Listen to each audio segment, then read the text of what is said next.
খুনি কখনো খুনের বিচার করে না। যেহেতু এই সরকার খুনি, তার পদত্যাগ করতে হবে আজকে এই মুহূর্তে। শেখ হাসিনা স্বৈরাচার, এই মুহূর্তে বাংলা চান। শেখ হাসিনা স্বৈরাচার, এই মুহূর্তে বাংলা চান। সরকার আমাদের ভাইদের রক্ত রঞ্জিত করেছে, তার পদত্যাগ করতে হবে, খুনের বিচার করতে হবে।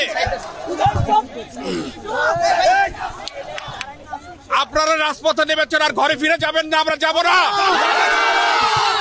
দ্বিতীয় মৃত্যুযুদ্ধে আমরা বিজয় অর্জন করে ঘরে ফিরে যাব। রক্তের বিনিময় হলে, জীবনের বিনিময় হলেও। পুলিশ ভাইরা আমাদের শত্রু নয়, তাদেরকে আমাদের মুখোমুখি দাঁড় করিয়ে দিয়েছে। তাদেরও সন্তান আছে, তাদের সন্তানে গুলি খেয়ে মরেছে। এক পুলিশ বলেছে, স্যার একটা মানুষকে মারতে কতগুলো গুলি লাগে। এই সরকার মিথ্যাবাদী।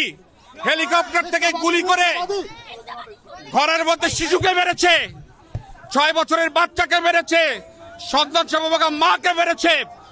এবং সেই ইতিহাসে এমন পিশাচ, নরপিশাচ, নরঘাতক, নরহন্তারক সরকার, তার এই মুহূর্তে পদত্যাগ করতে হবে। আমরা ঘরে ফিরে যাব না।